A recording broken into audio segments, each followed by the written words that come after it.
İndi sizi biraz keçmişə, 1994-cü ilə sakit bir kəndə aparacam. Gözünüzün önünə həmin dövrün sadəliyini gətirin. Kənddə yaşayan 6 yaşlı qız təsəvvür edin. O zamanlar Azərbaycanda yay tətili sentyabr ayının 1-də bitirdi və dərslər həmin tarixdə başlayırdı. Mən də bütün həmyaşıdlarım kimi sentyabrın 1-də məktəbə getməli idim. Valideynlərim mənim üçün məktəb ləvazimatları, çanta, geyim, hər şey almışdı. Amma həmin dövrdə ailəm başqa yerə köçmək niyyətində idi. Buna görə də məni dərhal kənddəki məktəbə yazdırmadılar. Lakin valideynlərim bəzi səbəblərə görə köçüb-köçməmək mövzusunda qərarsızlıq yaşayırdılar. Bu səbəbdən yaşayacağımız yeni yerdə dərslərə başlamağımı uyğun bilirdilər. Düzdür, valideynlərim köçmək mövzusunda tərəddüddə idilər. Amma mənim ürəyimdən keçən tək şey məktəbə yollanmaq idi. Kənddəki evimiz də məktəblə üzbəüz yerləşirdi. Hər səhər evimizin qarşısında dayanıb dərsə gedən digər şagirdləri izləyirdim. Beləcə günlər həftələrə çevrildi. Məktəblərin açılmasından düz 2 həftə keçdi və ailəmin köçməklə bağlı qərarı hələ də dəqiq deyildi. Və nəhayət bir gün öz qərarımı verdim. İndi təsəvvür edin, mən, balaca bir qız, səhər erkən heç kimə demədən məktəbə yollanıram.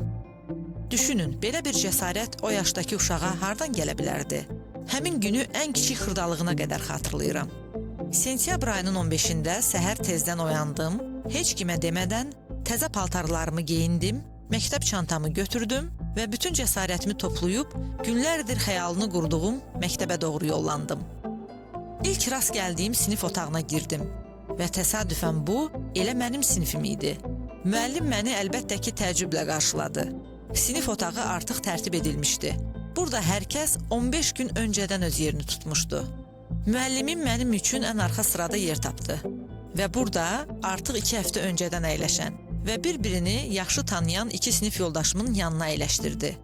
Onlar əvvəlcədən burada oturmuşdular və təbii ki, mənim onların yanında olmağımdan məmnun deyildilər. Sinif yoldaşlarımdan biri dərhal əlinə qələm götürdü və partanın üstünə mən tərəfdən düz bir xətt çəkdi və mənə dedi ki, bu xətti keçməyəsən ha. Lakin bu yalnız başlanğıc idi.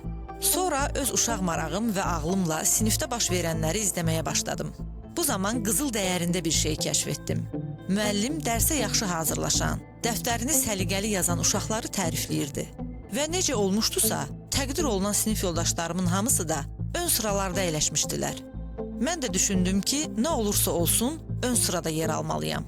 Məktəbə 2 həftə gec başlamağıma baxmayaraq, dərhal öyrənməyə həvəs göstərdim. Qısa müddət ərzində sinifin ən fəal şagirdlərindən biri oldum. Bu həvəsimi görən ailəm həyatımın bütün mərhələlərində mənə dəstək oldu, xüsusilə də təhsil həyatımda. Onlar həmin gün evdən xəbərsiz çıxdığım üçün çox narahat olsalar da, sonradan məni məktəbdə tapdıqlarına görə həm sevindilər, həm də köçmək fikirlərindən bir dəfəlik daşındılar. Bunu da deyim ki, orta təhsili bitirdiyim ilə çatıb, 11-ci sinifə gedəndə ölkəmizdə belə bir qərar qəbul olundu. Bu ildən dərslər sentyabr ayının 15-də başlayacaq və bütün məktəblər və orada təhsil alan bütün şagirdlər dərsə həmin tarixdə başlayacaq. Bu xəbər mənə mistik görünmüşdü. Ən azından həmin dövrdə. 1-ci sinifə sentyabr ayının 15-də başladığım üçün orta təhsilin son, 11-ci sinifinə də həmin tarixdə yollanmağımın ayrı bir mənası olduğunu düşünürdüm. Nə bilim, yəqin ki, bu həyat təcrübəmin azlığından irəli gəlirdi. Sonradan öyrəndim ki, həmin yaş dövründə həyatın mərkəzində olduğumuzu düşünmək xoşumuza gəlir. İllər keçdi və mən həmin sinifdən ali təhsil alan yeganə şagird oldum. İbtidai sinif müəllimliyi ixtisası üzrə bakalavr təhsili aldım və magistr dərəcəmi fərqlənmə ilə bitirdim. İlk tədqiqatımı da Albert Bandura'nın sosial öyrənmə nəzəriyyəsi çərçivəsində irəli sürdüyü öz yetərlik hissi konsepsiyası əsasında apardım. Və mənə qalsa bu mövzunu seçməyim təsadüf deyildi.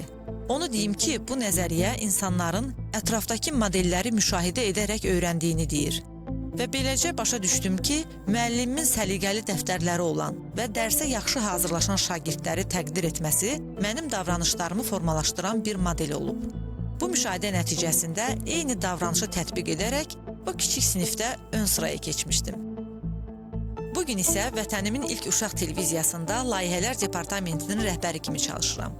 Uşaqlar üçün öyrədici proqramların müəllifiyəm və Azərbaycan Dövlət Pedaqoji Universitetinin sabah qruplarında müəlliməm. Üstəlik valideynlər, müəllimlər və təhsil alanlar üçün podkastlar seriyasını hazırlayıram. Zamanla anladım ki, bütün bu etdiklərimi etməyə məni vadar edən bir səbəb var və seçimlərimin heç biri təsadüf deyil. Hər şey o gün, sinif otağının axırıncı sırasında, 3-cü parta yoldaşı olaraq əyləşdiyim zaman verdiyim qərardan başlamışdı. Onu deyə bilərəm ki, həyatımda bugün yaşadığım hər şey sadə, lakin güclü bir həqiqətə əsaslanır.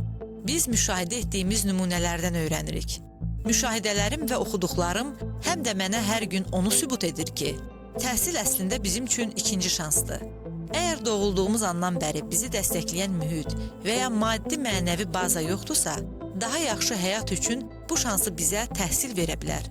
Səs rejissorum Aynur xanımın texniki dəstəyi ilə hazırladığımız bu podkastlarda valideynlər, müəllimlər və təhsil alanlar üçün tərtib etdiyimiz məzmunlar məhz bu prinsiplərə əsaslanır. İstər arxa partada əyləşən şagird və ya tələbə, istər övladına dəstək olmaq istəyən valideyn, istərsə də müəllim olun. Sizi çox yaxşı başa düşürəm. Günümüzdə təhsil almağın da, təhsil verməyin də önəmi böyükdür. Bəzən bu yolda doğru istiqamətdə irəliləmək asan deyil. Bəlkə də şagird, abituriyent, tələbə kimi təhsilinizlə bağlı hər gün yeni şeylər düşünürsünüz. Ola da bilər ki, valideyn kimi övladınıza lazımi motivasiyanı yaratmaqda, onu dərslərinə həvəsləndirməkdə çətinlik yaşayırsınız. Bəlkə də müəllim kimi sinifinizdəki hər şagirdin, hər tələbənin özünü inkişaf etdirməsini təmin etmək istəyirsiniz. Lakin bunu necə edəcəyinizi bilmirsiniz. Bu narahatlıqlar mənə yad deyil. Bir sinif otağının arxa partasından ön sıraya keçmək sadə bir qərarın nəticəsi idi. Öyrənməyə olan dərin həvəs və götürdüyümüz nümunələrin gücü. Bu podkast vasitəsilə həm təhsil alanlara, həm valideynlərə, həm də müəllimlərə uzun müddətdir araşdırıb əldə etdiyim lazımi alətləri və məlumatları təqdim etmək istəyirəm.